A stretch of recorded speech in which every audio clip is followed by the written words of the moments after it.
The air in the boardroom of the Sterling-Vane Institute doesn't circulate. It merely settles, heavy with the scent of expensive cedar wood and the metallic tang of high-end climate control.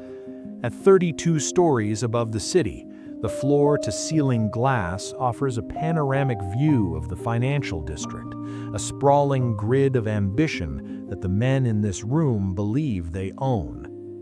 I've always found that the higher you go in these glass towers, the thinner the oxygen becomes, and the thicker the ego. I entered the room precisely 4 minutes before the scheduled start. I didn't head for the mahogany table, polished to such a mirror finish that you could see the sweat on a man's upper lip from across the room. I didn't seek out a leather-bound chair or reach for the chilled, sparkling water. Instead, I moved to the periphery. There was a row of secondary seating against the back wall, stiff, velvet-upholstered chairs meant for stenographers, junior associates, or the ghosts of better men. I sat there, folding my hands over a single, slim manila folder. In the center of the room, Dr. Aris Thorne was performing. That is the only word for it. Thorne, the director of macroeconomic strategy, was a man whose charisma was a carefully cultivated weapon. He was leaning over the table, laughing with the board of trustees, his thumb hooked into the pocket of a $3,000 waistcoat. He was the architect of the Vane Protocol, a supposedly revolutionary fiscal framework that had brought $500 million in endowment funding to the department in the last 3 years. He looked up as I settled into the back row. His eyes, sharp and predatory, flickered over my understated gray suit and the lack of nameplate. "I'm sorry," Thorne said, his voice a rich, performative baritone that commanded the room's attention. "The catering staff entrance is 2 doors down, near the service elevator. We're actually all set on the espresso for this morning." A ripple of polite, cruel laughter moved through the trustees. Julian Vane, the chairman, whose family name was etched into the building's limestone skin, didn't even look up from his tablet. "I'm not with catering, Dr. Thorne," I said. My voice was level, a flat, controlled frequency that didn't rise to meet his bait. "I'm here for the audit review." Thorne's smile didn't falter, but it tightened at the corners. He checked his gold Patek Philippe with a theatrical sigh. "The audit review is a formality, Mr. Vance," I replied. "Elias Vance." "Right, Mr. Vance. The audit is a formality handled by the junior committee. You're early or perhaps just lost. This is a closed session for the board to discuss the expansion of my department. Unless you're here to take the minutes, the back row is a bit generous for your pay grade, don't you think?" He turned back to the board, dismissively. "As I was saying, the Q3 projections for the protocol indicate a 12% yield, provided we absorb the remaining assets of the Urban Development Fund. It's a clean sweep, total dominance of the sector." I watched him. From the back row, the perspective is different. When you're at the table, you're blinded by the proximity of power. When you're against the wall, you see the cracks in the masonry. I saw the way Thorne's left hand gripped the edge of the table, white-knuckled. I saw the slight tremor in the projectionist's hand as he brought up the spreadsheets. Thorne thought he was the lion in this room. He thought the silence from the back row was the silence of the intimidated. He didn't realize it was the silence of a timer reaching 0. "Dr. Thorne," I interrupted. It wasn't a shout, it was a scalpel. The room went cold. Interrupting Aris Thorne in his own temple was a social suicide note. Thorne turned slowly, his face flushing a dull, angry red. "Mr. Vance, I've been remarkably patient, but this is a high-level strategy meeting. If you have a question about the coffee filters, save it for the break." "I have a question on page 42 of your annual report," I said, opening my manila folder. I didn't stand up. I stayed in the shadows of the back row, the light from the windows silhouetting my frame. Specifically, the adjusted carry on the sub-level debt. You've marked it as a realized gain, but under the Basel III Accords and the specific bylaws of this institute, that's not a gain, it's a liability. A $280 million liability. Thorne let out a short, sharp bark of a laugh. He looked at the board, seeking the collective ridicule he usually weaponized. I don't know what community college they pulled you from, Mr. Vance, but the Vane Protocol uses a proprietary algorithmic hedge. The liability you're seeing is a ghost in your own lack of understanding. We're done here. I'm not. I stood up then, the movement slow and deliberate. I took one step forward, leaving the back row, but staying out of the circle of the table's light. I held up a single sheet of paper from my folder. It wasn't a spreadsheet. It was a letter of authorization from the State Attorney General's Office of Financial Crimes, backed by a private acquisition notice from a firm Thorne hadn't heard of yet, but one that had spent the last 72 hours buying up every cent of the Institute's distressed debt. The paper I'm holding isn't an audit, I said, my voice dropping an octave into a cold, clinical resonance. It's a liquidation order. By the time you finish your next sentence, your department won't exist, and neither will your career. Thorne's sneer began to melt, the arrogance on his face replaced by a flicker of genuine primal confusion. He looked at Julian Vane, but the chairman was finally looking at me, not with annoyance, but with the dawning horrific realization of a man who recognizes a predator he didn't see coming. The silence in the room wasn't heavy anymore, it was vacuum-sealed. "You think sitting in the back row was a mistake?" I asked, my eyes locked on Thorne's. I sat there so I could see where the exits were, because in about 60 seconds, you're going to need one. The double doors at the far end of the boardroom didn't just open, they were breached. Two men in dark, razor-sharp charcoal suits entered, followed by a woman carrying a mobile encrypted printer and a stack of high-opacity legal folders. They didn't look at Aris Thorne. They didn't look at the board. They looked at me, waiting for the slight nod I gave them. "This is an outrage!" Julian Vane finally found his voice, though it lacked its usual resonance. It sounded thin, like brittle parchment. "Elias, I don't know what kind of theatrical stunt you're pulling, but this is a private institution. You can't just walk in here with—" "I didn't walk in, Julian," I said, stepping into the light of the inner circle. "I was invited by the numbers." I signaled to the woman, Sarah, who handed a document to Julian Vane. I watched his eyes track the letterhead. The color drained from his face so quickly as if a plug had been pulled at his throat.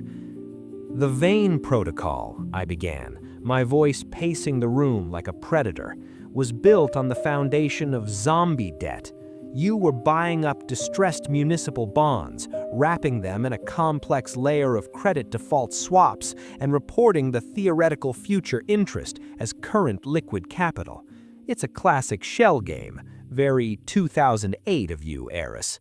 A bit retro, really." Thorne was leaning against the table now, his hands trembling. He tried to speak, his mouth opening and closing like a landed fish. It's a proprietary hedge. The algorithm accounts for the volatility."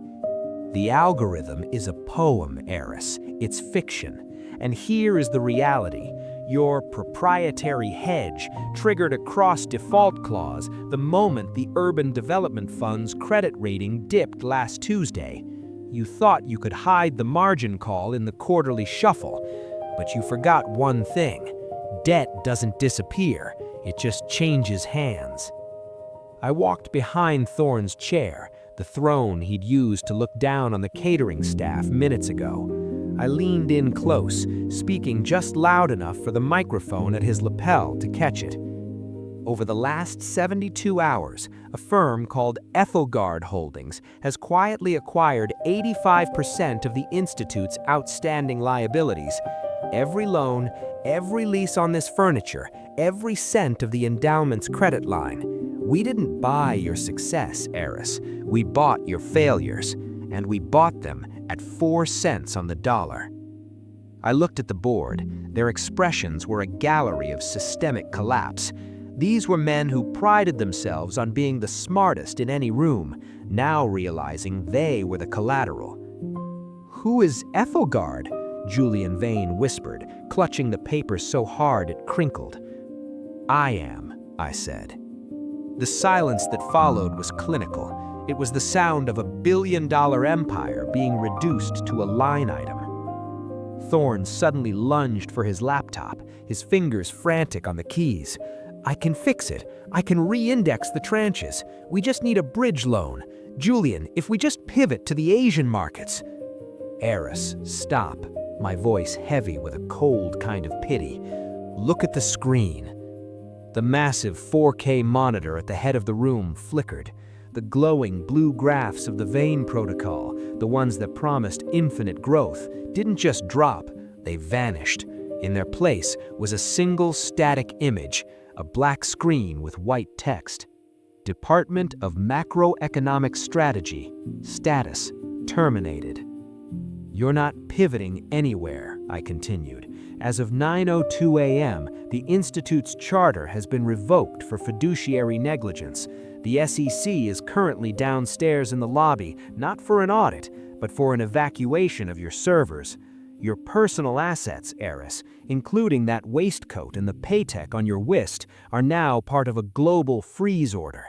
You didn't just lose your job, you lost your identity."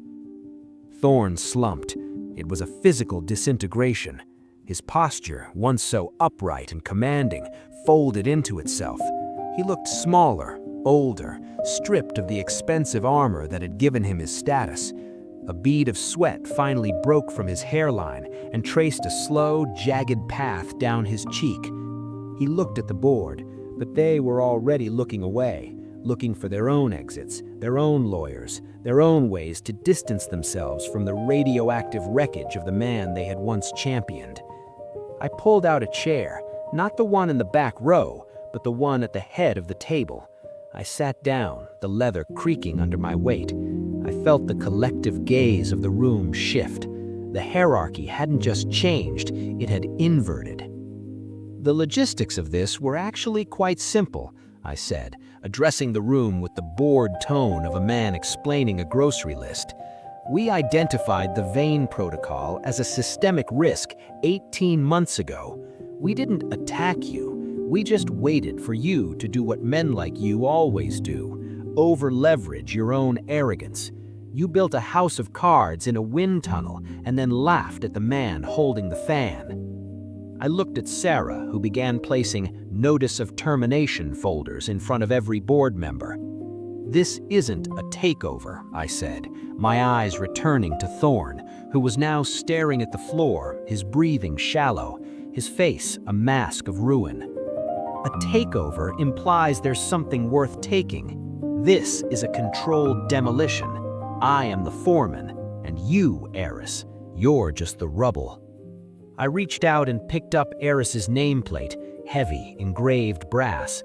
I turned it over in my hand, feeling its weight, before sliding it across the polished mahogany until it fell off the edge, hitting the floor with a dull, final thud. The sound seemed to snap the last string of Thorne's composure. He looked up, his eyes glassy, his face a mask of ruin. "Why? Why go to all this trouble? If you had the capital, you could have joined us. You could have been at the table from the start." I leaned forward, my face inches from his. "Because people like you think the table is the world. You think the view from 32 stories up is reality. I wanted to remind you that the world is actually made of the people you treat like catering staff, and sometimes those people decide to stop serving you coffee and start serving you the bill." I stood up, the chair sliding back with a sharp screech that echoed off the glass walls. "Part 2 is over, gentlemen," I said, checking my own watch, a simple utilitarian piece that didn't need to perform for anyone. "Part 3, we discuss what happens to the survivors. if there are any.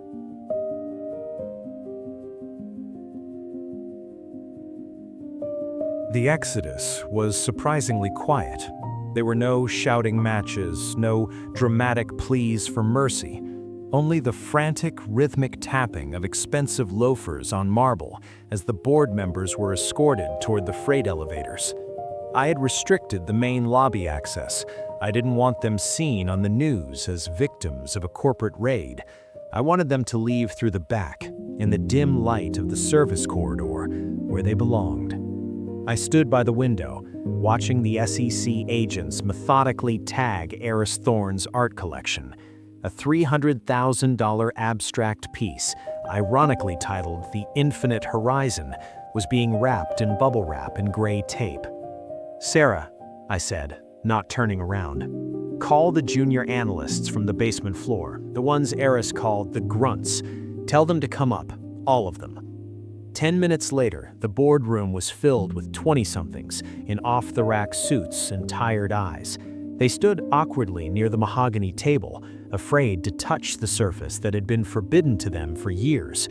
I looked at them, the people who actually did the modeling, the people who saw the Vane Protocol was failing months ago, but were told to keep their mouths shut if they wanted a career. "This room is now your workspace," I told them. The silence was thick, but it was no longer heavy with fear. It was vibrating with the shock of a sudden clean slate. The Urban Development Fund isn't an asset to be stripped, it's a commitment to be honored. The endowment is being redirected to stabilize the municipal bonds Aris tried to incinerate. You're not grunts anymore. You're the structural integrity of this firm. If you see a lie, you kill it. If you see a crack in the math, you report it directly to me. Understood? A young woman in the front, someone Aris probably ignored for 3 years, nodded slowly. A small, defiant smile began to form on her face. I turned my attention to the corner of the room. Aris Thorne was still there, sitting on one of the velvet chairs in the back row, the very chairs he had mocked me for occupying an hour ago. He looked like a ghost inhabiting a suit that no longer fit him. His hair was disheveled, and the succession energy he'd radiated had evaporated, leaving behind a man who looked terrified of the silence. I walked toward him, my footsteps echoing in the now empty cathedral of his ego. I sat in the chair next to him. "You look uncomfortable, Aris," I said, softly. "You destroyed it," he whispered, his voice cracking. 30 years of prestige, the Vane name, the legacy, you burned it down for a point of pride. "No," I corrected him, leaning back and crossing my legs. "I didn't burn it down. I just turned the lights on. It's not my fault the house was already full of rot and termites. You didn't build a legacy, Aris. You built a costume. And the problem with costumes is that eventually, the party ends." He looked at me then, a flash of his old venom returning to his eyes. "You think you're the hero here. You're just another shark. You played the market. You squeezed the debt. You're no different than me." "That's where you're wrong," I said, and for the first time today, I allowed myself a small, cold smile. "The difference is that I know what I am. I don't need the 32nd floor to feel tall. I don't need a Patek to know what time it is. You spent your life trying to be someone, Aris. I spent mine learning how things work. You were so busy looking at your own reflection in this table that you never noticed the man sitting in the back row taking the bolts out of the legs." I stood up, adjusting my jacket. "The car is downstairs. Not the Bentley. A city cab. It's already paid for. I suggest you take it before the press figures out which exit you're using." He didn't move. He just stared at the floor, a man realizing that his entire world was a lease that had just expired. I walked toward the double doors, Sarah following close behind with the finalized liquidation papers. As I reached the threshold, I stopped and looked back at the room. The glass, the mahogany, the cold, sharp lines of power. It was just a room. Without the myth of status, it was just a collection of expensive materials in a high-altitude box. There is a fundamental misunderstanding in this city. People think status is a shield. They think if they surround themselves with enough gold, enough titles, and enough people to laugh at their jokes, they become untouchable. But status is a loan, and the interest rate is your soul. Worth, however, worth is an asset. Worth is knowing the math when everyone else is reading the script. Worth is being the person who can sit in the back row and still be the most dangerous person in the room. I stood up, adjusting my jacket. The doors began to slide shut, silver panels meeting in the middle to create a final, perfect reflection of the hallway. "Elias?" Sarah asked as the lift began its descent. "What's the move for tomorrow?" I looked at the floor indicator, the numbers counting down toward the street, toward the reality of the people below. "Tomorrow," I said, "we find another back row. I hear the pharmaceutical sector has been getting a little too comfortable at the table." The elevator chimed, the doors opened, and I stepped out into the air, cold, sharp, and finally, perfectly clear.